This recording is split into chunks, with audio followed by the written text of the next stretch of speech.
ওমর নামের একটা ছেলে, কন্টেন্ট ক্রিয়েটর, খুব জনপ্রিয় একজন টিকটকার এবং খুব জনপ্রিয় একজন ইউটিউবার, যার ফ্যান বেস অনেক বেশি, অনেক মানুষ তার সাথে কানেক্টেড, অনেক ডাইহার্ট ফ্যান আছে। নেট দুনিয়ায় যদি আমি বলি, বাংলাদেশে ওমরের চেয়ে স্ট্রং ফ্যান বেস কারোরই নাই। সরসব বিলালের সাথে চ্যালেঞ্জে আসো, কত লক্ষ কত কোটি টাকা মানুষকে দিবা, আসো চ্যালেঞ্জ, আসো 1 মাসে কত ইনকাম করবা, আসো to be come to the point, challenge আসো, শো আপ করবা, শো আপ করো, ব্যাংকে যায় 2 মুন্না বস্তা নেও, টাকা তুলো, দেখাও, মানুষকে বিলাই দাও। অনেকে ভাবছে পেজ গেছে, আমি কি করে খাবো, আমি একটু দেখাই, আমার গত মাসের ইনকামটা দেখাই, কি হবে, আমার আইডি নষ্ট হয়ে যাবে, তাই তো? আমি আইডি দিয়ে কি করবো ভাই? এই যে সব বিল্লালের আর্নিং দেখাচ্ছি, দেখা যায়। আচ্ছা, আবার অনেকে ভাববো ফেক আইডি, ও সব বিল্লাল নতুন একটা জিনিস দেখাই দিচ্ছি।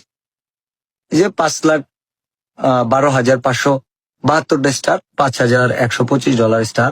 আমাকে তো মনিটাইজেশন নাই, দেখো। এই যে তোমার আব্বু দেখাইতেছে, দেখো মনিটাইজেশন ছাড়া তোমার আব্বু কি দেখাইতেছে, দেখো মনিটাইজেশন ছাড়া তোমার আব্বা দেখাইতেছে $4,203, 5,04,000 টাকা মনিটাইজেশন ছাড়া। ইনকাম করে আসো, রেকর্ড করো, পারবা? This is challenge your father. তোমার ইউটিউবের যা আর্নিং, এটা 1 মাসে আমি মানুষকে হেল্প করে দিব। আমার এক বই, তোমার নেক্সট কন্টেন্টে যা আর্নিং করবা ইউটিউবে, আমার স্ক্রিনশট দিও যদি সম্ভব হয়।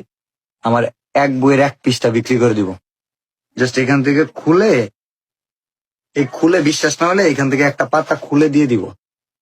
তোমার ইউটিউবে সারা জীবনে যা আর্নিং, ওইটা কোন এক সময় আমার একটা ফ্যানকেই দিয়ে দিব, ক্যারিয়ার দাঁড়ায় যাবে। আসলে দর্শক বিলাল ভাই, আপনাকে নিয়ে আর কি বলার আছে? তারপরে বলি যে আপনার পেজ গেছে গা, তারা মনে করতেছে যে আপনি কি করবেন। যাই হোক, তো আপনার জন্য দোয়া ভালোবাসা রইলো, আপনার আরো অনেক দূরে এগিয়ে যান, মন থেকে ভালোবাসা হবে এরম